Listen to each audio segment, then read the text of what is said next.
ሰለሞን ኃይለ ኢየሱስ ነኝ ከዚህ ከዋናው ስቱዲዮ ዜናዎችን እመራለሁ አብራችሁን ቆዩ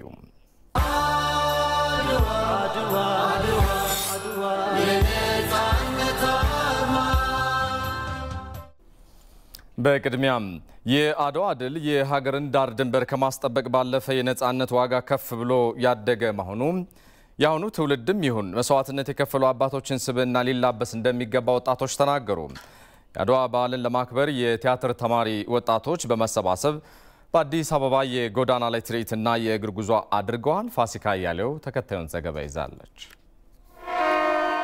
ሀገርን ለማቆምና ነጻነትና ለማስደፈር የተከፈለውን ዋጋ ክብር ለመስጠት በንጋት የተሰባሰቡት እነዚህ ወጣቶች ከአራቱም ማዕዘን ለጦርነቱ የመጡትን ከነገስታት እስከ ተዋጊ ከአራሽና ጉራሽ እስከ አዝማሪና ቀረርቶ አውራጅ እለቱንና ድሉን መስለው በዓሉን አስበውታል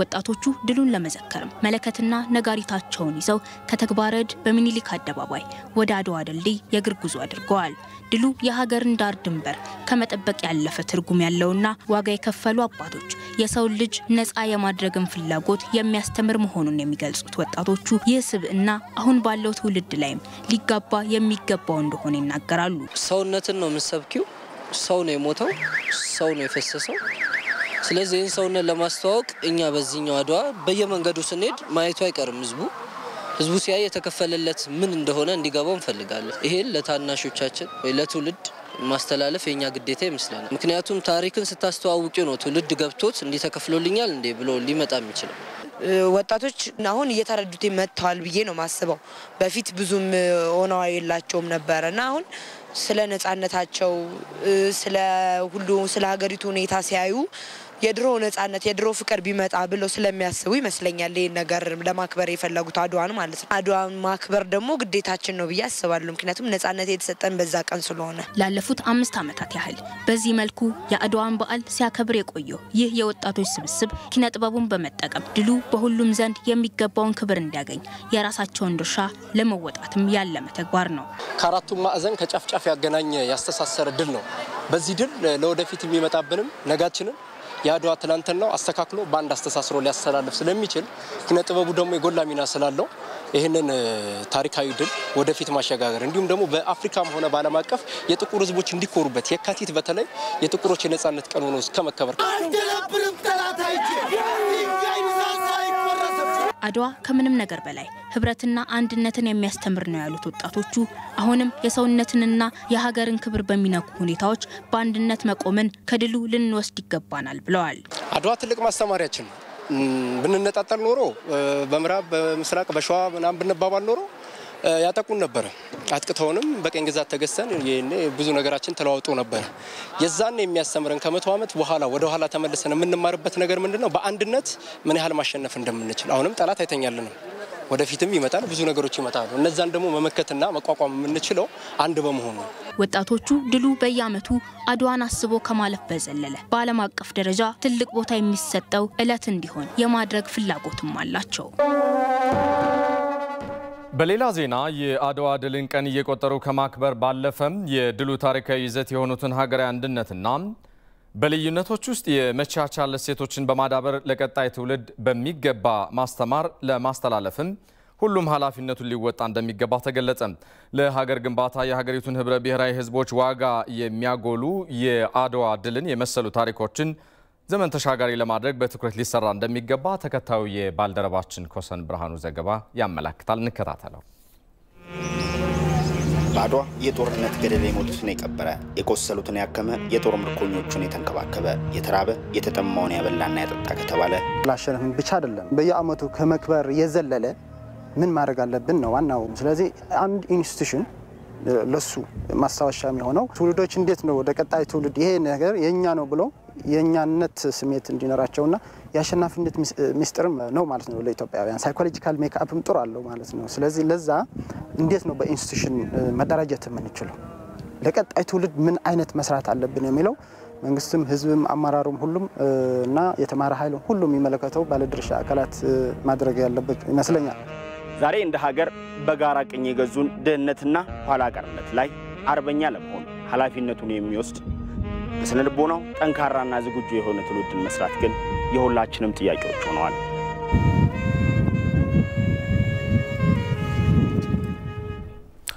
ዜናዎቻችን ከኢትዮጵያ ቴሌቪዥን አሁንም እንደቀጠሉ ናቸው። 124ኛው የአድዋ የድል በዓል ርዕሰ ብሔር ፕሬዝዳንት ሳህለወርቅ ዘውዴ በተገኙበት በአድዋ ከተማ በተለያዩ ዝግጅቶች እየተከበረ ነው የሚገኘው። ክብረ በዓሉን እየተካተለ የሚገኘው ባልደረባችን ብሩክ ተስፋዬ ተጨማሪዎችን ሊያደርሰን በቀጥታ መስመራችን ላይ ነው የሚገኘው። ብሩክ እንደምን ውለሃል? የበዓሉ ክብረ በዓል በቦታው ምንድነው የሚመስለው?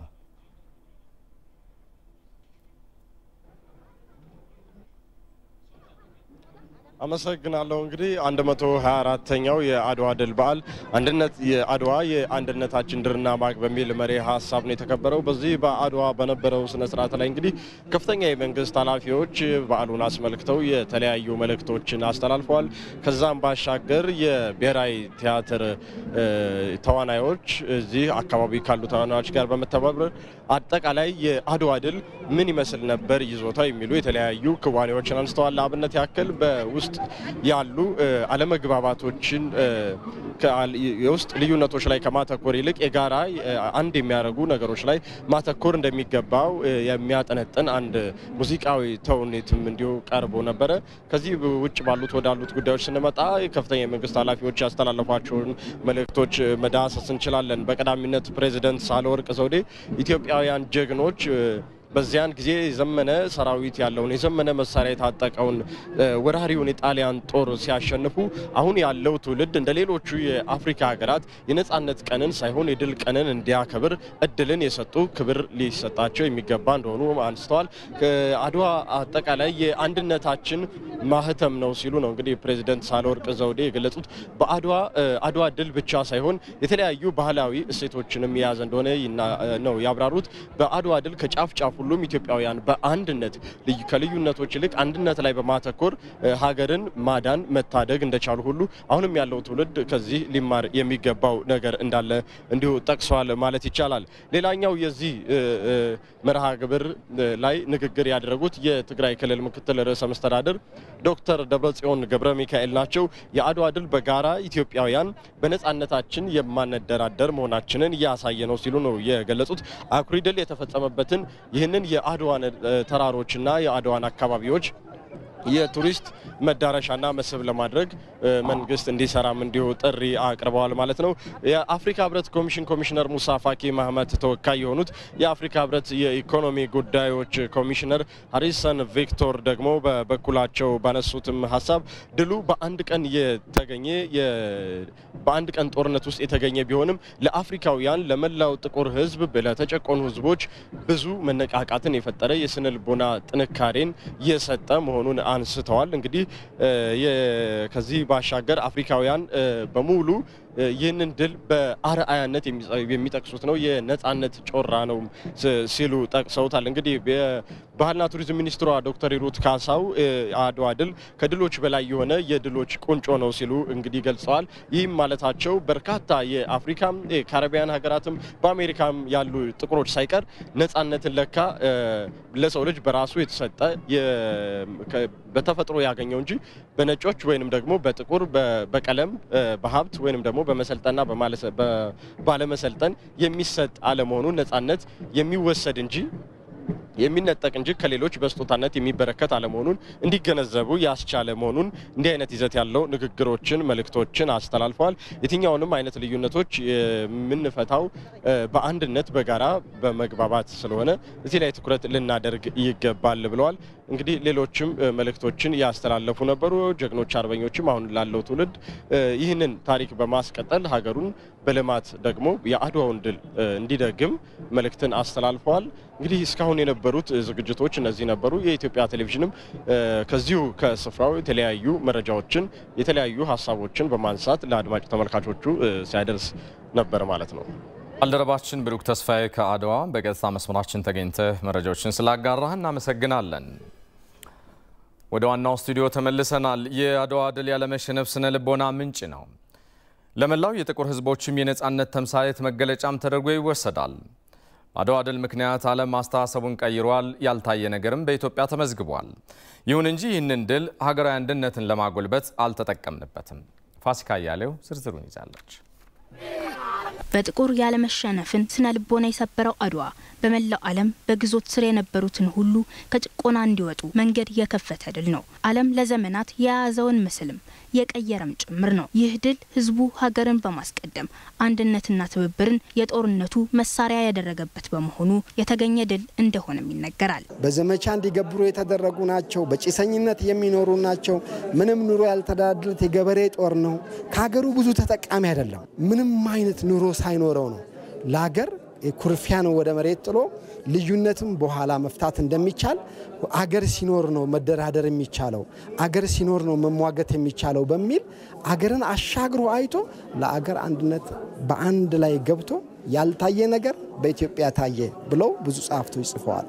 ልዩነት እንደው ከአገር ሊቀድም አይችልም። አገር ሲቀድም ነው ልዩነትሽን ባህልሽን ቋንቋሽን ብሔርሽን ምናምን ልታስከብር የሚለው አገር ሲኖር ነው። የነበራቸው አንድነት የአገር ስሜት ፍቅር መተባበራቸው ይሄ ነው ለድል ያበቃቸው እና ነፃነታችን ተጠብቆ እንዲቆይ ምክንያት የሆነው የነበራቸው አንድነት ነው። ይሄ የነበራቸው አንድነት ደግሞ እንዲሁ ዝም ብሎ በቀላሉ ይመጣ አልነበረም። ትልቁ ትርፍና ፋይዳው ብዬ የማስበው ለዋላይነታችንን ነፃነታችንን አስጠብቀውልናል። ደግሞም አንድ ሆነው አሳይተውናል። ልዩነቶቻቸውን የነበራቸውን ልዩነት ወደ ጎን በማድረግ አንዳንድ ቅሬታዎቻቸውን ወደ ጎን በማድረግ እና በአንድነት የመጣውን ወራሪ ኃይል መክተው አሸንፈው አገራችንን ዳር ድንበር አስጠብቀዋል። ይሄ ለኛ ትልቅ ትምህርት ነው ያስባል። ሆኖም ግን ይህ ድል አሁን ላይ የሚታዩ መከፋፈሎችን ለማስቀረት ማህበረሰቡ ሊጠቀምበት ያልቻለና ተገቢውንም ቦታ ያላገኘ እንደሆነም ተገልጿል። የባከነ ድል ነው። ድሉ ከተገኘ በኋላ አልቀጠለም፣ በቀጣይነት አልተሰረበ። ይሄ የሀገረ መንግስት ግንባታ ሂደቱን የበለጠ ማጠናከር ይቻል ነበር። የሀገር ግንባታውን ሂደት መሰረት የተከለ ነው። ሀገራዊ ስሜትና ፍቅር በአንዳንድ ጽንፈኛ አመለካከቶች ምክንያት ወይም ጥያቄ ውስጥ ሲገባ ስናይ በጣም ያሳዝናል እና ይሄ መሆን የለበትም ብዬ ነው የማስበው። መስዋዕትነት ተከፍሎ ነው እቺ ሀገር እስካሁን ድረስ የቆየችው። በትልቅ መስዋዕትነትና ገድል ነው እዚህ ሀገር የቆየችውና በዛ ዘመን የነበሩ ሰዎች የራሳቸው ቋንቋ፣ የራሳቸው ብሔር፣ የራሳቸው ሃይማኖት ነበራቸው እኮ ልክ እንደኛ እንዳሆኖቹ ማለት ነው። ነገር ግን ለሀገር ሲባል በአንድነት ተባብረው ወራሪውን አሳፍረው ሲመለሱ ተመለከቻለሽና ይሄ ሀገራዊ ልዩነቶቻችንን ከሀገራዊ አንድነቶች ጋር ጠብቀን መቀጠል አለብን ብዬ ነው የማስበው። ታዲያ በዚህ ሁሉ ውስጥ ሀገርን ባስቀደሙ ኢትዮጵያውያን አባቶች የተገኘው ድልና የድሉ መሰረት የሆኑትን አንድነትና ህብረት ለትውልድ የማሳወቅ ክፍተት አሁን ላይ ለሚታዩ ችግሮች መንስኤ መሆኑን ተገልጿል። ላለፉት 10-15 ዓመት የታሪክ ትምህርት ቤት ተዘጋ፣ በአዋጅ ተዘጋ፣ በዜና ተነገረ። አገራዊነት ቀዝቅዟል። እንዲሁም አልፎ አልፎ የተሳሳቱ ትርክቶች መጥተው ከፍተኛ ትምህርት ተቋም ውስጥ ወረራ አድርገዋል። አገር የሚያፈርሱ አገርን ሊነዱ አብሮነትን ሊያጠፉ የሚችሉ ትርክቶች ከፍተኛ ትምህርት ተቋም ገብተዋል። ይሄ እየታረመ በካሪኩለም እየታረመ በመምር እየታረመ በስነ ጽሁፍ እየታረመ መስተካከላ ችግር አለበት ከፍተኛ ትምህርት ተቋም። ለዚህም ነው እኮ ልጆቻችን ታሪካቸውን አያውቁም፣ አገራቸውን አያውቁም፣ ጂኦግራፊያቸውን አያውቁም፣ ማህበረሰባቸውን አያውቁም። ሲመጡ ባዶ ናቸው፣ የእውቀት ጨዋ ናቸው። ዩኒቨርሲቲው ከገቡ በኋላ በሜንጫና በዱላ በድንጋይ የሚጋደሉ ልጆች ይዘን ቁጭ ያለው። አብሮነት አልተሰበከም፣ አብሮነት አልተሰራም፣ ተጥሏል። ምንድነው የሚያውቀው? ቋንቋውን፣ ብሔሩን፣ ሰፈሩን ብቻ ነው የሚያውቀው። አገር የማያውቅ ትውልድ መጣ። ይሄ እኛንን ተጠቃሾቹ ባለዳነን እኛና የጋራ እሴቶቻችንን ብናዳብራቸው አብሮነታችን ዘመን ተሻጋሪ ይሆናል ማለት ነው። ታዲያ ከአድዋ ድል ነፃነትን አጥብቆ የመፈለግ በአንድነት ለድል የመብቃትና በድሉ ትሩፋት እየኖሩ የተከፈለውን ዋጋ መዘከር ከሁሉም የሚጠበቅ ጉዳይ ነው። በነፃነት ተጋድሎ ታሪክ አዲስ ድል የተመዘገበበት የአድዋ ተጋድሎ ኢትዮጵያውያን በጋራ ሲሆኑ የማይወጡ ችግር እንደሌለ ማሳያ መሆኑ ተገለጸ። ከ124ኛው በ124 ዓመታት በፊት በተገኘው ድል ውስጥ የነበረ የአሸናፊነት ጥበብን በመጠቀም ዜጎች ሀገራቸውን ብልጽግና በማረጋገጥ የአባቶችን የነፃነት ተጋድሎ ሊያስቀጥሉ ይገባልም ተብሏል። ይህ የተባለው 124ኛ የአድዋ ድል በዓል በዚህ በአዲስ አበባ ዳግማዊ ምኒልክ አደባባይ በተከበረበት ወቅት ነው። እዚህ ጉዳይ ላይ እንቆያለን። አከባበሩን ሲከታተል የቆየው ባልደረባችን ንብረት የተሆነ ተጨማሪዎችን ሊያጋራን ስቱዲዮ ነው የሚገኘው። እንደምን ውለሃል ንብረት? እንደምን ዋልክ ሰላም ይመስገን።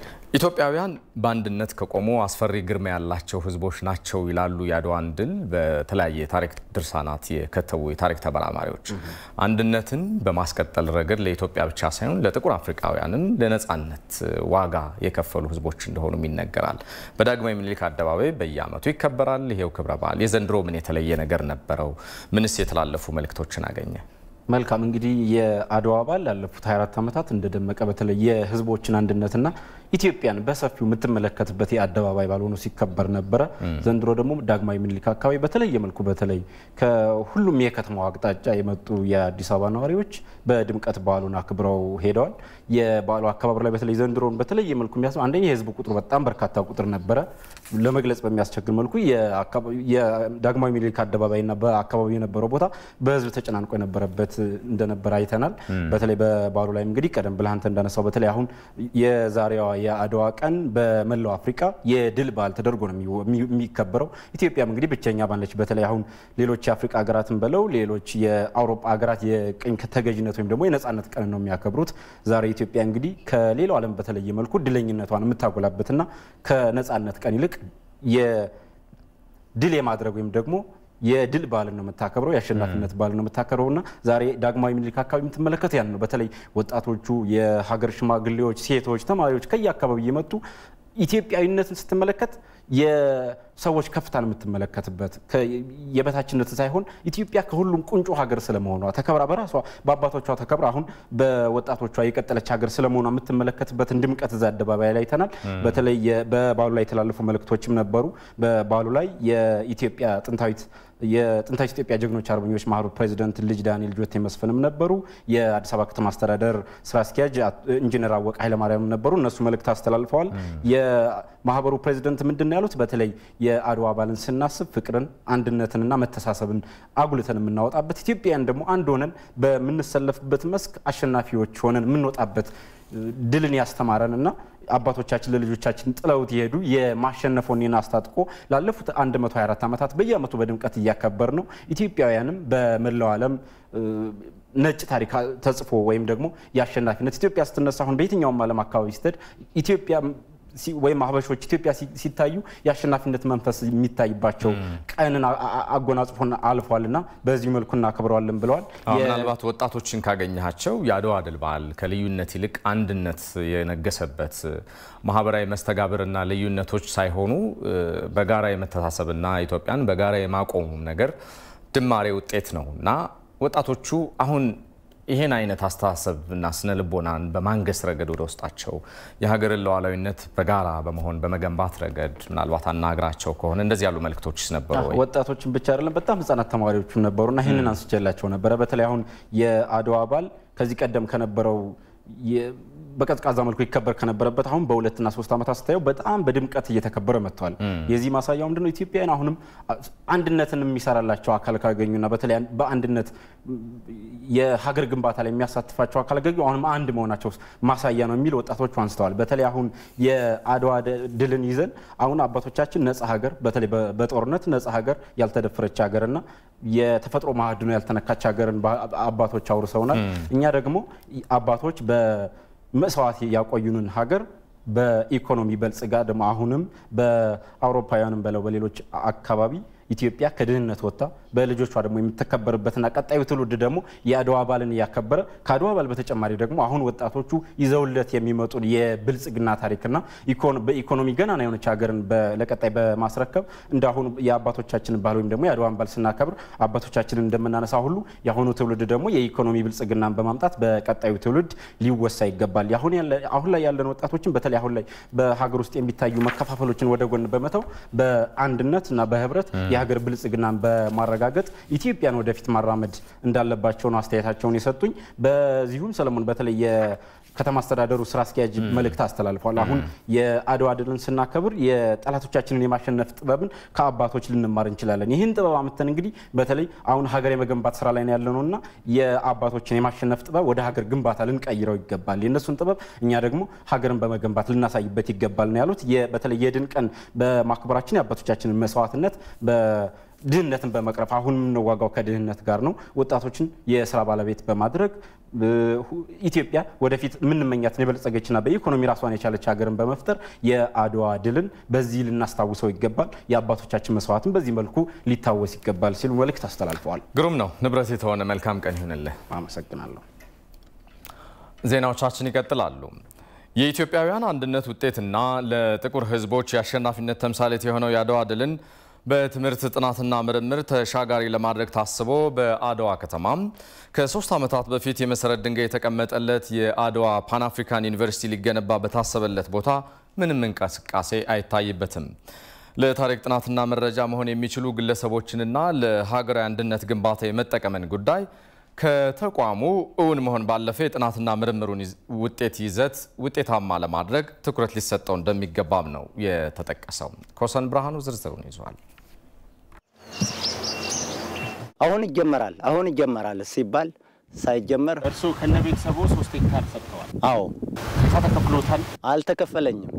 ይህ ቃለ ምልልስ ኑሮ የሚመሩበትን የእርሻ መሬት ለልማት ሲሉ በፈቃዳቸው የሰጡ አቶ ኃይሉ አርያን የመሰሉ ካሳ ግን ያልተከፈላቸው በአድዋ ከተማ ዙሪያ ያሉ የብዙ አርሶ አደሮች ጥያቄን ብቻ አልያዘም። ጥያቄ ውስጥ የአድዋ ድልን ታሪክ በእውቀት የሚዘክር ተቋም ግንባታ መዘግየቱን ከሰጡት መሬትና ካልተከፈላቸው የገንዘብ ካሳ በላይ የታሪክን ተሻጋሪነት አነጻጽሮ 3 ዓመታትን በተስፋ ሚዛን የለካ ታጋሽነት አለ። ዩኒቨርሲቲውን እዚህ እንዲመጣ የሁላችን በደስታ ነው የተቀበልነው። ግን ወይም ዩኒቨርሲቲው አልተገነባም እኛንም አልዘራ ነው ዝም ብሎ 3 ዓመት ሙሉ እየተማላለሱ ዛሬ ይጀመራል ነገ ይጀመራል ሲባል እንደዛው ነው። ታሪክ በተቋማዊ አግባብ እንዲሻገር አለመው ለግንባታው ይሁንታን ከቸሮት አርሶ አደሮች ባልተናነሰ የታሪኩን ዓለም አቀፋዊ ይዘት ከተጠቃሚነት ጋር ያወዳጀው ደግሞ የከተማዋ ነዋሪ ወጣት አህወጣመ ነው። የአድዋ ድል የአባቶቻችን ገድል አባቶቻችን የሰሩት ታሪክ ከማውሳት በተጨማሪ የሆነ ነገር ይዞልን ሊመጣ ይገባል። ቃል ሲገባልን እንደ ወጣት እንደ አካባቢው ነዋሪ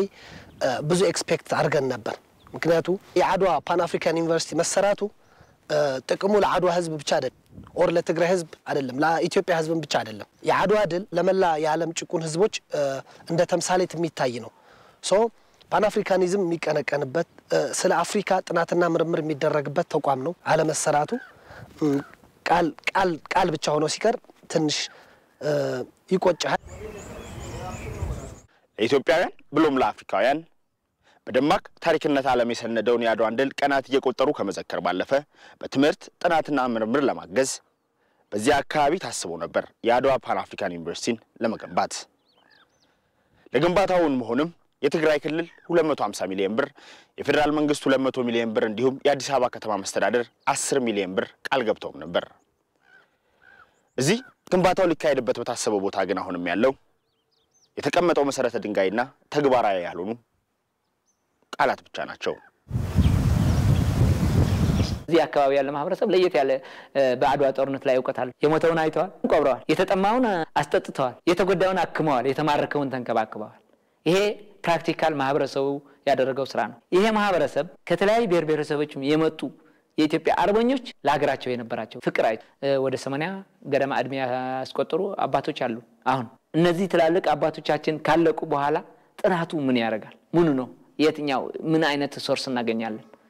ከተርሸር ወደ ኳትርነሪ ሶርስ እየሄድን እንሄዳለን ማለት ነው። እነሱ ይሄን ታሪክ ለትውልድ ማለፍ አለበት ብለው ያምናሉ። ይሄ ነው ፓን አፍሪካን ዩኒቨርሲቲ ዘገየ ብለው የምንቸኩልበት። እንዲዘገይም አንፈልግም። ብዙ የሚወድሙ ቅርሶች አሉ በአድዋ ላይ፣ የሚጠፋ ታሪክም አለ።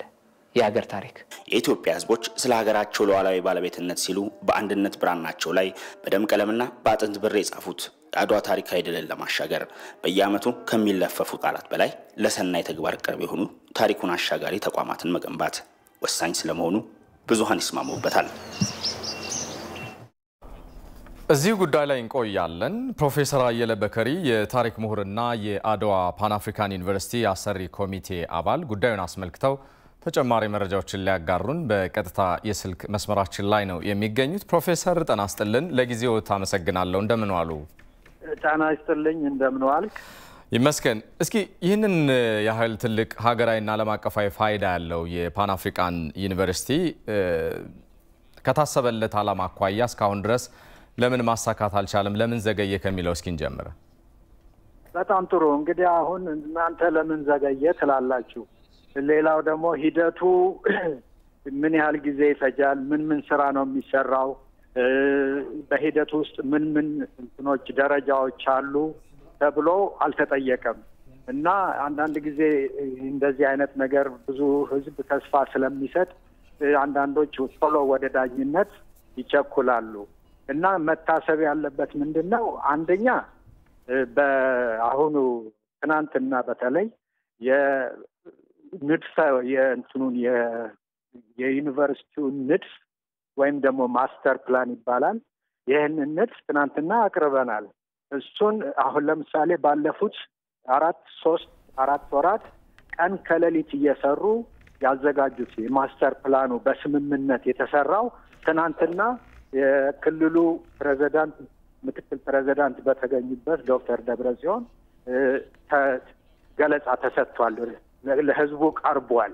እና እንግዲህ ይሄ ማስተር ፕላኑ ስምምነት ከተደረሰበት በኋላ ዲቴይሉ ዝርዝሩ ከተሰራ በኋላ ወደ ህንፃ መስራት ይገባል ማለት ነው። እና ያ ፕሮሴሱ አልተቋረጠም። እስካሁን ያንን እየሰራን ነው ያለ ነው። ሆኖም ደግሞ ምንድነው ያው ለምሳሌ በዛ አካባቢ ያሉ ይሄ ካሳ የሚከፈላቸው የሚያቀርቡትን እኔ ከልቤ ያን ነገር ገነዘባለሁ እና ያ በዛ እንትን የለኝም። ያንን ቅሬታ ማሰማታቸው በተለይ እድሜያቸው የገፋ የሚፈልጉትን ነገር ሳያገኙ ወደ ሌላ ሲሸጋገሩ ስታይ፣ ወደ ሞት ሲሸጋገሩ ስታይ ታዝናለህ። ግን እንግዲህ መጠየቅ ያለባችሁ ለምንድን ነው እንደዛ የሆነው ብሎ አንዱ ላይ ብቻ ምክንያቱን ከመለጠፍ የሀገሪቱ የፖለቲካ ሁኔታ አሁን ቅድም ለምሳሌ የገንዘብ ዝርዝር አቅርበሃል። 200 ሚሊዮን ብር የቀድሞው ጠቅላይ ሚኒስትር በነበሩበት ጊዜ ፕሌጅ ወይም ደግሞ ቃል ተገብቶልን ነበር። ያ ገንዘብ እስካሁን አልተለቀቀም። የህንፃውን ማስተር ፕላን በሚመለከት ለነሱ የሚከፈለውን ክፍያ የሚከፍለው ክልሉ ነው። ክልሉም እንደ ተሸጋጋሪ አሁን ያለውን ችግር እንደ ተሸጋጋሪ አይቶ ይሄንን የኃላፊነት ጠቅላላ ፌዴራል ቦዲ ከሚወስድ ድረስ ብሎ ጣልቃ የገባ ነው እንጂ ያ ደግሞ ክልሉ ሙሉ በሙሉ ይሄንን የፓን አፍሪካን ፕሮጀክት ሊወስድ አይችልም፣ መውሰድም የለበትም። እና በዚህ አይነት መልክ ነው ያለው። እና ትናንትና እዛ ብትኖር ዲዛይን የሰሩት 3 የአርክቴክት ወይም ደግሞ የስነ ህንፃ ንድፍ ባለሙያዎች የሰሩትን ትናንትና ያቀረቡትን ብታይ እጅግ በጣም ደስ የሚል የአድዋ ድልንና የፓን አፍሪካንን እንዴት ለማገናኘት ይቻላል። ያ ቦታ እንግዲህ ዝም ብሎ እንደ ማንኛውም አሁን እንደተሰሩት ተራ ዩኒቨርሲቲዎች አይደለም፣ የተለየ ነው። ከነሱ ጋር ምንም የሚያገናኘው ነገር የለም። ያ ቦታ እኛ እንግዲህ ባሪያነት የሚያንጸባርቀው የአፍሪካ ድል ለኢትዮጵያኖች ድል ብቻ ሳይሆን የአፍሪካውያኖችም ድል ነው ብለን ድል ነው የሚል መልእክት የሚሰጥ ስለሆነ የህንፃው የተለየ መሆን አለበት። ቱሪስቶችን መሳብ አለበት፣ ተማሪዎችን መሳብ አለበት እና በቋሚነት ለረጅም ጊዜ እኛ we are not talking about 2 ዓመት 3 ዓመት አይደለም የምናወራው። እኛ የምናወራው 50 ዓመት 100 ዓመት ነው። እና ያ ደግሞ ከተማ በቃ ልክ ይሄ የነጻነት የፍትህ በጸረ ቅኝ አገዛዝ ድል ማድረግ እንደሚቻል የሚያስገነዝብ መሆኑን በእውቀት ቀይሮ ያንን እውቀት ማምረት መስራት ማለት ነው። እና ይሄ አለ አይደለም በአንድ ሐሙስ ወይ በአንድ ቅዳሜ የሚሰራ ነገር አይደለም። የኔ ቢጤው በፈቃደኝነት ነው እዛ የሚሰራው። እኔ አይከፈለኝም፣ የማገኘው ነገር የለም።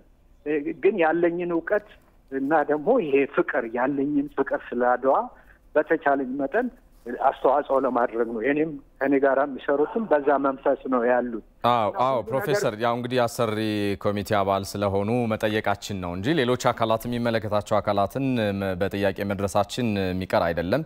የመጨረሻ ጥያቄ አደርገዋለሁ። እስኪ በተጨባጭ እንግዲህ የፓን አፍሪካን ዩኒቨርሲቲ በቀጣይ ግንባታውን ለማስጀመርና ተቋሙን እውን ለማድረግ ምናልባት እየተሰሩ ያሉ እንቅስቃሴዎች ካሉ እሱን ይንገሩንና እንሰነባበታለን። በጣም ጥሩ። እንግዲህ አሁን መደረግ ያለበት ምንድን ነው? ይህ የማስተር ፕላኑ ወጥቷል። ማስተር ፕላኑ ወደ ህንፃ እንዲወርድ መሬት ላይ እንዲወርድ ለማድረግ የብዙ ትብብሮችን ያስፈልጋል እና ከዛ ትብብሮች ውስጥ ዋናው የፌዴራል መንግስት መተባበር አለበት። የፌዴራል መንግስት በዚህ በእንቅስቃሴው በስራው እንቅስቃሴ መሪነትን መውሰድ አለበት እና ያ ለኛ እጅግ በጣም ክሪቲካል የሆነ ነገር ነው። ፕሮፌሰር አየለ በከሪ የታሪክ ምሁርና የአድዋ ፓን አፍሪካን ዩኒቨርሲቲ አሰሪ ኮሚቴ አባል በቀጥታ የስልክ መስመራችን ተገኝተው ምላሽና ማብራሪያ ስለሰጡ እናመሰግናለን። መልካም ቀን። እድሉ ስለሰጠኝ አመሰግናለሁ። የፓን አፍሪካ ዩኒቨርሲቲ ሊገነባ የታሰበበት የአድዋ ከተማ ካስተናገደቻቸው ትላልቅ ታሪኮች አንጻር የቱሪስት መዳረሻ ከማድረግ አኳያ የተሰሩ ስራዎች አናሳ ስለመሆናቸው ይገለጻል። የአድዋ ድልም ይሁን ሌሎች ታሪካዊ ክስተቶችን የሚያሳይ ሙዚየም በከተማዋ በቅርብ ጊዜ ነው የማደራጀት ስራ ትኩረት ተሰጥቶት እየተሰራ የሚታየው። ይህ ሙዚየም ታዲያ ፋሺስት ጣሊያን ከአድዋ ድል ሽንፈት 40 ዓመታት በኋላ ኢትዮጵያን በድጋሜ ሊወር በመጣ ጊዜ የተገነባ እንደሆነ ታሪክ ያሳያል። ሪፖርተራችን ኮሰን ብርሃኑ ከአድዋ ሙዚየም አስጎብኚ ወጣት ቴዎድሮስ ገብረ መድህን ጋር ቆይታ አድርጎ ነበረ። ከራስ አንደበት ተከታትለን እንመለሳለን። ስሜ ቴዎድሮስ ገብረ መድህን እባላለሁ። የዚሁ የአድዋ ከተማ ሙዚየም አስተባባሪ ነኝ። ይህ ሙዚየም እንደምትመለከቱት ወደ ሙዚየም ከመቀየሩ የተለያዩ ኢትዮጵያ ውስጥ የነበሩ ነገስታት ሲመጡ ያርፉበት የነበረ ቤተ መንግስት ነው። እንደዚህ ሆኖ መቀጠል አልቻለም። ካሁን በኋላ ወደ ሙዚየምነት ቀይረን አድዋ እንደሚታወቀው ያው ትልቅ የአፍሪካ ድል የተካሄደበት ያን ለማሰብ ተብሎ ወደ ሙዚየምነት ቀይረን ያው በተወሰነ ደረጃ እያሰባሰብን ወደ እያጠናከርን እንገኛለን። ያው ሙዚየም ውስጥ ገብተን ያለው መጎብኘት እንችላለን። ይህ ክፍል በጣሊያን ወቅት የኢትዮጵያና የጣሊያን ውጊያ በተደረገበት ወቅት የኢትዮጵያ ድል እንዲቀዳጅ ትልቅ አስተዋጽኦ የነበራቸውና ከዛ ጋር ተያያዥነት ያላቸው ፎቶ ነው። እዚህ ክፍል አሰባስበን የምንገኘው በጣሊያን በኩል የነበረው ወገንም አለ። ከስር ተደርድሮ እንደምትመለከቷቸው ከላይ ኢትዮጵያውያን ተደርድሮ ኦርዶ የጠበቀ አይነት አቀማመጥ ነው ያለው እንደምታዩት ማለት ነው። አሁን ለምሳሌ እዚህ አካባቢ አንቀጽ 17 የውጫሌ ውል ለጦርነቱ መንስኤ የሆነ ውል ነው እዚህ ጋር የምታዩት። ገና ከውሉ ጅምሩ ገና ያ የሚያሳይ ሆኖ እስከ መጨረሻ ላይ እዚህ ጋር እንደምትመለከቷቸው ከመላ ኢትዮጵያ ተሰባስበው ወደ አድዋ ከተማ ሲተም የሚያሳይ ምስል ነው እዚህ ጋር የምትመለከቱት። በአድዋ ጦርነት ወቅት አባቶቻችን ይገለገሉባቸው የነበሩ ዘመናዊ ሆኑ ባህላዊ የጦር መሳሪያዎች እያሰባሰብን ነው የምንገኘው። ከነዚህ ካሰባሰብናቸው እዚህ ጋር የምትመለከቱት ያን አባቶቻችን ወደ አድዋ ጦርነት በተሳተፉ ጊዜ ይጠቀሙባቸው ከነበሩ ዘመናዊ መሳሪያዎች በትንሹ ናቸው። ያው ይታወቃል በቂ የሆነ ዘመናዊ መሳሪያ አልነበረም፣ ግን የተወሰኑ እንደዚህ አይነት መሳሪያዎች ነበሩ። ያኔ ይጠቀሙባቸው ከነበሩ አባቶቻችን በተወሰኑት ናቸው ማለት ነው። እዚህ ጋር እንደምታዩት ጉራዴ አለ። ያው አብዛኛው በጣም ብዙ ሰራዊት ስለነበረ ኢትዮጵያ ያኔ የገበሬ ሰራዊት ቅድም እንዳለው ትጥቅ አልነበረም፣ በቂ ትጥቅ ጉራዴና ጉራዴ ይዞ ነው። እዚህ ጋር የምናየው ፎቶ የጦርነት ካርታ ነው። የጣሊያን መንግስት የጦርነቱ አስተላለፍ ምን ይመስል እንዴት መሆን እንዳለበትና መሬት ላይ ያለው ምስል ምን እንደሆነ የሚያሳይ ካርታ ራሳቸው ያዘጋጁት ለጦርነቱ ነው።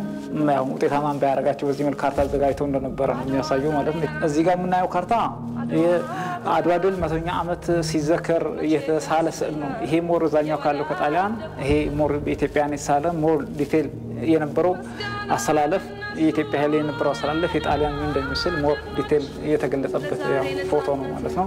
እና ያው እንዳያችሁት ሙዚየሙ ገና በጅምር ያለ ሙዚየም ነው እና እያሰባሰብን ነው የምንገኘው። ማህበረሰቡን ማሳተፈን አሁን ቁሳቁሶቹ በግለሰብ እጅም በመንግስት በሌላ የተለያየ አካባቢ ስላሉ ቁሳቁሱ እያሰባሰብን ያው ለታሪኩ የሚመጠን በሚሆን ደረጃ የተሻለ ሙዚየም እናደርጋለን ብለን እየተንቀሳቀስን ያለ ነው። አድዋ ለጥቁር ህዝቦችና ለተጨቆኑ ህዝቦች ተስፋና አቅም የፈጠረ እንደነበር ተገለጸ። ይህ ድል በዓለም የኢትዮጵያውያን ህብረት ያሳየ አኩሪ ታሪክ በመሆኑም ዜጎች ከዚህ ነጻነት ካጎናጸፈ የጋራ ታሪክ ሊማሩ እንደሚገባ ወጣቶችና የታሪክ ተመራማሪዎች ተናግረዋል። ባልደረባችን ሀብታሙ ደባሱ ተጨማሪ ዝርዝር ይዟል። በዘመኑ ከነበረው የስልጣኔ ውጤት የበለጠ የአፍሪካውያንና የጥቁር ህዝቦች ታሪክ ነው አድዋ። ይህ የድል አድራጊነትና የአሸናፊነት ታሪክ ኢትዮጵያውያንን በአንድ አሰባስቦ የተገኘ የኢትዮጵያ ህዝቦች የታሪክ ውጤት ነው። ይህም ኢትዮጵያን በዓለም አቀፍ መድረክ አኩሪ ታሪኳን አስተዋውቋል። የዚህ ዘመን ትውልድም ከጀግኖቹ ብዙ ተምሯል።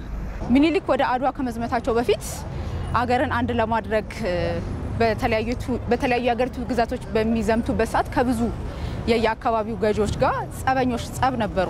የአድዋ ጦርነት በሚመጣ ሰዓት ግን ሁሉንም ነገር ይቅር ብለው ለአገራዊ አንድነት ነበር የዘመቱት። ከአፄ ሚኒሊክ ራስ ዳርጌ ለዙፋኑ ቅርብ ነበሩ እና ጠብቁ ተብለው ሲኬዱ ምናልባት የሚኒሊክ ሰራዊት አድዋ ላይ አልቆ በሚመጣበት ሰዓት ባለህበት እርጋ ማለት ይችሉ ነበረ። ግን ያንን አላደረጉም። ምክንያቱም አገርን አስቀድመው ነበረ ከስልጣን ከስም ከሀብት ከዝና ከሁሉም ነገር አገርን አስቀድመው ነበር።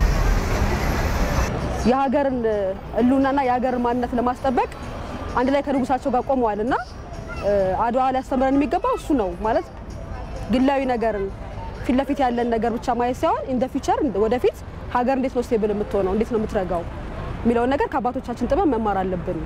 ለአንድ ዓላማ ውጤት ላይ ለመድረስ የተመመው የኢትዮጵያ ጦር ታሪክ ሰሪዎች በፍቅርና በአንድነት ተሰባስበው ነበር። ሁሉም በነቂስ ተሰልፎ ጠላት ለመመከት ዝግጁ ነበረ። የሚያደራጀው ኃይል ነበረ፣ ፍላጎቱ ነበረው። ስንቁን ቅርሱን ይዞ ነው የተመመው ወደ አድዋ እና አንድነት ለውጭ ጠላት ጠቅሞናል። ጦርነቱ ካከተመ በኋላ እንከፋፈላለን። እዛ ላይ ነው መስራት ያለብን ባይነኝ። ለምንድን ነው የምንከፋፈለው የሚለውን ለመመለስ እንሞክር ነው። የነጻነት ልዩ ውበት ታላቅነት በአድዋ ተራሮች በደም ቀለም ተጻፈ። የአይበገሬነት ደማቅ ታሪክ ዛሬም ድረስ ይታወሳል። ምንም አይነት አንተነት ክልሚ ውስጥ ነገር ቢመጣ እኔ ማንንም ብለህ ቆም ብለህ ራስህን ዲፌንድ ማድረግ መከላከል እና አሸናፊነት አሸንፈ ራስህን የማቆየት ጥበብንና አሸናፊነትን መማር አለበት። ቁርጠኝነትን፣ ጀግንነትን፣ አስተዋይነትን እና የሀገር ፍቅርን ማስቀደምን መማር አለበት ብዬ አስባለሁ። ካድዋ እንደ ኢትዮጵያኖች መማር ያለብን ሀገር አንድ ከሆነች ከተባበርን ከነ አባባሉ ድር ቢያብር አንበሳ ያስር ነው አይደል የሚባለውና ከተባበርን ምንም ነገርን ማቆም እንችላለን ነው። በወቅቱ የጣሊያን ጦር በጣም የታጠቀ ነበረ። ከሌሎች አፍሪካ ሀገሮችም እኛን የተለየ አድርገው አላሰቡንምና አሁንም ብንተባበር አሁን ላይ እንደውም በጣም የተሻለ የተማረ ሰው ኃይል አለ የሚባልበት ሰዓት ላይ ያለ ነው። የተሻለ የህዝብ ቁጥር ያለን ሰዓት ላይ ያለ ነውና ተባብረን ብንቆም ወይም እንደ አድዋ አንድ ሆነን መቆም ብንችል አገራችንን ምንም ነገር እንዳይነካት ማድረግ የምንችልበት ትልቅ ድል ነው። ይህም ለዛሬው ትውልድ ትልቅ መተሳሰርን ፈጥሮ ከትናንት ታሪክ ዛሬ የምንማርበት ሁኔታ በኢትዮጵያውያንና በጥቁር ህዝቦች ዘንድ ዛሬም እየታወሰ የኢትዮጵያን አንድነት የሚያረጋግጥ የድል ታሪክ ነው። የአድዋ ድል የዓለም የፖለቲካ አቅጣጫን የቀየረ መሆኑን የውጭ ሀገራት የታሪክ ተመራማሪዎች ይናገራሉ። በኢትዮጵያውያን መካከል ልዩነት በመፍጠር ለማዳከም የተሰራ አሉታዊ ተግባርን በጥበብ የታለፈበት ያስተሳሰብ ውጤት ፍሬ የሚሉታል የአድዋ ድልን። ከነኚህ የታሪክ ተመራማሪዎች መካከል ስለ አድዋ ድል መጽሐፍ የከተቡት የአሜሪካው ፕሮፌሰር ሬይሞንድ ጆነስ ይገኙበታል። ሰለሞን ገዳ ዝርዝሩን ይዟል። ፕሮፌሰር ሬይሞንድ ጆነስ ከሃርቫርድ ዩኒቨርሲቲ ፕሬስ ጋር ቆይታ ያደረጉት ፕሮፌሰር ሬይሞንድ ጆነስ በሲያትል የሚገኘው የዋሽንግተን ዩኒቨርሲቲ የታሪክ ተመራማሪና መምህር ናቸው። እርሳቸው ዘ ባትል ኦፍ አድዋ አፍሪካ ቪክቶሪ ኢን ዘ ኤጅ ኦፍ ኢምፓየር በሚል ርዕስ ባሳተሙት መጽሐፋቸው ኢትዮጵያ በጣሊያን ላይ ያስመዘገበችው ድል የዓለምን የፖለቲካ አቅጣጫ የቀየረ ብለውታል። የአድዋ ድል ሉዓላዊነትን ከማስከበር ያለፈ መልእክትም ያስተላለፈ መሆኑን ገልጸዋል። There were a couple of firsts that are built into the story of Ottawa, and one of them is that this is the first time that an African army had definitively defeated a European army. ሁነቱ ለመጀመሪያ ጊዜ የአፍሪካ ጦር ያለምንም ማወላወልና ማመንታት የአውሮፓን ጦር ያሸነፈበት ነው። ቀደም ሲል በጦርነቱ ኢትዮጵያውያን ሽንፈት ይቀምሳሉ ተብሎ ነበር። ውጤቱ ግን ያልተገመተ ነው የሆነው። የማይቀለበስ ድል ነው ለኢትዮጵያ የተመዘገበው። በዚህም ሉዓላዊነቷ ተከብሯል። በዚህም ኢትዮጵያ ብቸኛዋ በቅኝ ግዛት ያልተገዛችና ያልተያዘች ሀገር ሆናለች። ድሉ የዛ ጊዜ ብቻ ሳይሆን አሁንም እኮ የሚያስደንቅ ነው ሲታሰብ በራሱ። በወቅቱ በርካቶች የኢትዮጵያን ድል አልገመቱም ነበር ያሉት ፕሮፌሰር ሬመንድ ጆነስ ጦርነቱን ኢትዮጵያውያኑ ሳይጀመር በድል እንደቋጩትም ገልጿል። ጦርነቱን ለማስቀረት የኢትዮጵያው ንጉሠ ነገሥት ዳግማዊ አጼ ምኒልክ ዲፕሎማሲን ትኩረት አድርገው መስራታቸውን ያስታወሱት የታሪክ ምሁሩ በኢትዮጵያውያን መካከል ልዩነት በመፍጠር ለማዳከም የተሰራ አሉታዊ ተግባርንም በጥበብ ማለፋቸውን ጠቁመዋል በመጽሐፋቸው። The Italians are willing to support Menelik in his enterprise in part by giving him firearms, some which will be used. ጣሊያኖች ሚኒሊክ በወቅቱ ከነበሩት ንጉስ ዮሐንስ ጋር የነበራቸው ልዩነት መሰረት አድርገው ጦር መሳሪያ ድጋፍ ሊያደርጉላቸው ፍላጎት ነበራቸው። መሳሪያዎቹ አድዋ ላይ ጥቅም ላይ ውለዋል። ሐሳባቸው የነበረው ጣሊያኖች እርሳቸውን ደግፈው ንጉሠ ነገሥት ዮሐንስን ጥለው ኢትዮጵያ ንጉስ እንዲሆኑ ነበር። ሚኒሊክ ወደ ስልጣን ከመጡ በኋላ እነርሱ እንዳሰቡት ሳይሆን ራሳቸውን ከጣሊያኖች በመለየት የኢትዮጵያ ሕዝቦች ንጉሠ ነገሥት ሆነዋል። ከዚህ በኋላ ነው ነገሮች የከረሩትም ከጣሊያን ጋር። And it's from that position that he begins then to settle accounts with the Italians. የአድዋ ድልን ጣሊያንን ጨምሮ የተቀረው ዓለም ለመቀበል ከብዶት እንደነበር የሚናገሩት የታሪክ ምሁሩ የኢትዮጵያን ታላቅ ድል በወቅቱ የነበሩ የመገናኛ ዘዴዎች የዘገቡበትን መንገድም በመጻፋቸው አስቀምጠዋል። Part of the challenge of defeat at Adwa is that this is a defeat not only of a European army but it's a defeat by a black army. ሽንፈቱ የአውሮፓውያን ጦር ማሸነፍ ብቻ ሳይሆን በወቅቱ የነበረውን የቆዳ ቀለም ማዕከል አድርጎ የነበረውን ግንኙነት ድል ያደረገም ነው። የነጭ የበላይነት አስተሳሰብን ይህ በዓለም ላይ የራሱ ተጽዕኖ ነበረው። በወቅቱ የተመዘገበውን የአድዋን ድል የአሜሪካ ፕሬሶች የዘገቡት ኢትዮጵያውያን ንጉሠ ነገሥት ሚኒሊክ ፎቶ ይዘው ሲወጡ የሩሲያ ዛርን አስመስለው ነበር። እንደውም አረ ኢትዮጵያውያን አፍሪካውያን አይደሉም እስከ ማለትም ደርሰው ነበር። And then there were stories too that the Ethiopians weren't African at all. በወቅቱ ጣሊያናውያን ሽንፈታቸውን በተሳሳተ መንገድ ተነግሯቸው ነበርና በጦርነቱ የተጎዱ ወታደሮችን ለማሳከም በሚል በተለያዩ የዓለም ሀገራት የሚገኙ ጣሊያናውያን ከፍተኛ ገንዘብ ማዋጣታቸውንም አስታውሰዋል። የአድዋ ድል ሽንፈት ጣሊያን በ1930ዎቹ በፈረንጆቹ አቆጣጠር ለመበቀል እንድትነሳ ቢያደርጋትም አልገዛም እምቢ ለሀገሬ ባሉት ኢትዮጵያውያን ዳግም ድል ተደርጋለችም ብለዋል የታሪክ ፕሮፌሰሩ ሬመንድ ጆነስ።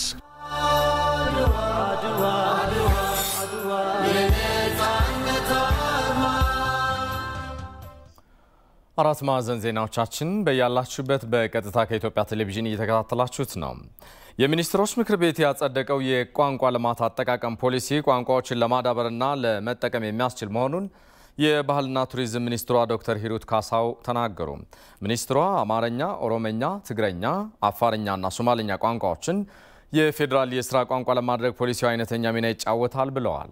ሰለሞን ጸጋይ የሚኒስትሮች ምክር ቤት ባካሄደው መደበኛ ስብሰባ የቋንቋ ልማትና አጠቃቀም ረቂቅ ፖሊሲ በስራ ላይ እንዲውል በሙሉ ድምጽ ማጽደቁ ይታወሳል። የቋንቋ ፖሊሲን ማዘጋጀት ያስፈለገበት ዋነኛ ምክንያት የቋንቋ መብት ህገ መንግስታዊ እውቅና ቢያገኝም ራሱን የቻለ የቋንቋ ፖሊሲ ስላልነበረ በቋንቋ አጠቃቀም ጥበቃና ልማት ረገድ የሚነሱ ችግሮች የሚፈቱበት የአሰራር ስርዓትና መርህ ማበጀት በማስፈለጉ ነው ተብሏል። በዚህ ጉዳይ ላይ ከኢትዮጵያ ቴሌቪዥን ጋር ቆይታ ያደረጉት የባህልና ቱሪዝም ሚኒስትሯ ዶክተር ሂሩት ካሳው ፖሊሲው ቋንቋዎችን ለማዳበርና ለመጠበቅ የሚያስችል ነው፣ ለዓመታትም ዝግጅት ሲደረግበት ቆይቶ ለማጽደቅ ተችሏል ብለዋል። ቋንቋን እንዴት ነው የምንጠቀመው፣ መቼ፣ ለምን፣ እንዴት የሚል ምንም አይነት ስርዓት የለንም። ብዝሃ ቋንቋ አለን፣ ግን ለማልማት ብቻ ሳይሆን ለመጠቀምም የወጣ ፖሊሲም አልነበረንም። ሌላው እንደሚታወቀው በሉዓላዊነት ግሎባላይዜሽን ምክንያት በተለያዩ የኢንዱስትሪም የቴክኖሎጂም ግንኙነት የባዕድ ባህል የባዕድ ቋንቋ ወረራዎች ወይንም ቋንቋን የመለወጥ እና በሂደት የማጥፋት ሂደት ይመጣል። ስለዚህ ይሄ ደግሞ ከማንነት ከራስ አስተሳሰብ ከራስ እውቀት ጋር ስለሚጋጭ ራስ ግን ነው የምታጣው ቋንቋ ስታጣና ይሄንንም ለመቋቋም የሚያስችል አሰራር ያስፈልገናል። 17 አንቀጾችና 12 ጭብጦች እንዲኖሩ ተደርጎ የጸደቀው ፖሊሲው የፌዴራል ቋንቋን በተመለከተ የተካተተው አንድ አንቀጽ ብቻ ነው ብለዋል ዶክተር ሂሩት። የቋንቋ መብቶች ጥበቃ አለ፣ አንዱ ጭብጥ ይሄ ነው። ሁለተኛው የስራ ቋንቋ ፌዴራል የስራ ቋንቋ፣ የክልል የስራ ቋንቋ የሚሉትን የያዘ ነው። እንግዲህ የፌዴራል የስራ ቋንቋ ሁለተኛው አንቀጽ ላይ ያለ ጭብጥ ነው። አንድ አንቀጽ ላይ ሌላኛው የብዙሃን መገናኛና የመዝናኛ ኢንዱስትሪ ቋንቋ አጠቃቀም ነው። አራተኛው ቋንቋና ትምህርት ነው። አምስተኛው ስርዓተ ጽህፈት ነው። ስድስተኛው የአደባባይ ቋንቋ አጠቃቀም ነው። ሰባተኛው ጭብጥ የስያሜ አሰጣጥ አንቀጽ ነው። ስምንተኛው ቋንቋና ዘይን ስለ መለየትና ስለ ማጣጣም የሚል ነው። ቀጥሎ ያለው የትርጉምና የአስተርጓሚነት ሙያ ብቃትና እውቅና እንዲሁም ደረጃ አሰጣጥ የሚል ነው። ቀጥሎ ያለው የቋንቋ የሀገር በቀል እና የነገረ ወግ ወይም ፎክሎር የምንለው ስነዳ ነው። ሌላኛው ጥንታዊ የጽሁፍ ቋንቋዎች። እነዚህን የያዘ ፖሊሲ ነው። 17 አንቀጾች አሉት። ከዛ ውስጥ የፌዴራል ቋንቋ የስራ ቋንቋ የሚለው አንድ ነች። ይሄ ነው ጭብጦች። ድንበር ተሻጋሪ የሆኑት ኦሮምኛ፣ ትግርኛ፣ አፋርኛና ሶማሊኛ ቋንቋዎች የዳበሩ ናቸው።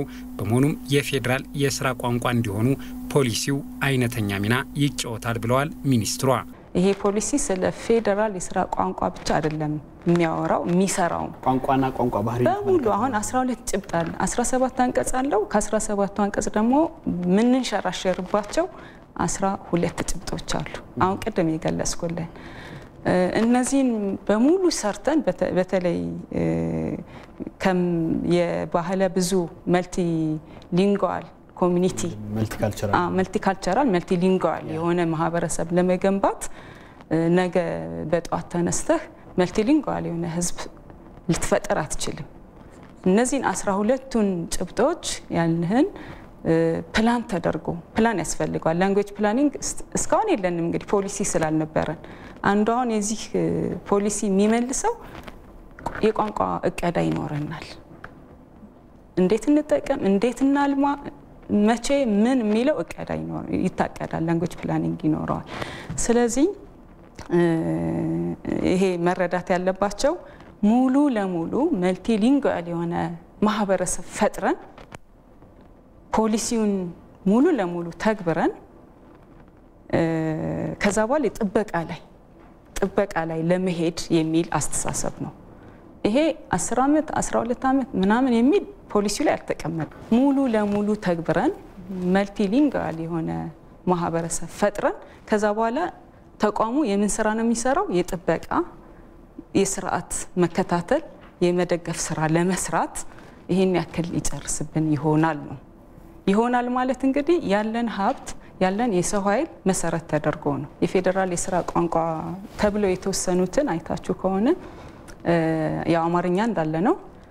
ተጨማሪ የተጨመሩት አፋርኛ፣ ሶማሊኛ፣ ኦሮምኛና ትግርኛ ናቸው። እነዚህን ቋንቋዎች ስንወስድ አንደኛ በክልል ደረጃ የስራ ቋንቋ ናቸው። ሁለተኛ የጽሁፍ ቋንቋ ሆነው ዳብረዋል።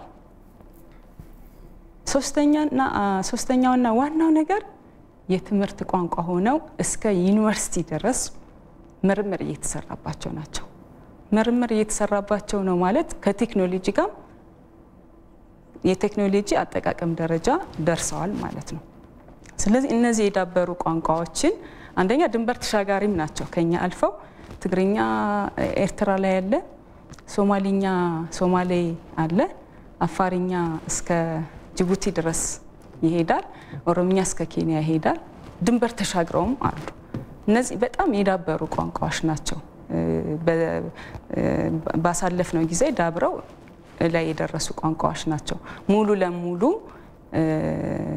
ጨርሰዋል ባንልም ሙሉ ለሙሉ የጨረሰ ቋንቋ ሊኖርም ስለማይችል አሁን በእኛ ደረጃ ማለት ነው እዚህ ደረጃ ላይ የደረሱ ቋንቋዎች ናቸው። እነዚህን ወደ ፌዴራል ቋንቋ ለማስገባት ለስራ ቋንቋ ለማድረግ እቅድ ይታቀዳል። በእቅዱ መሰረት ስራው ይሰራል ማለት ነው። ይሄ ነው አሁን ፕሮፌሰሩ ሙሉ ለሙሉ ያለው 12ቱን ጭብጦች መሰረት አድርጎ መልቲሊንጓል የሆነ ህዝብ ማህበረሰብ ነገ ጧት ልትፈጠር አትችልም። ይሄን ሁሉ ስራ ሰርተን መልቲሊንጓል ምክንያቱም ከአንደኛ ደረጃ ጀምሮ ከኤሌመንታሪ ጀምሮ የሚተገበር ፖሊሲ ነው። እዛ ጀምረ ተግብረህ መልቲሊንጓል ማህበረሰብ መፍጠር ነው የመጨረሻው ግባችን ማለት ነው። ከኢትዮጵያ ቴሌቪዥን በቀጥታ እየተላለፈላችሁ የሚገኘው ኢቲቪ 4 ማዕዘን ዜናችን ከመልእክቶች በኋላ ይመለሳል።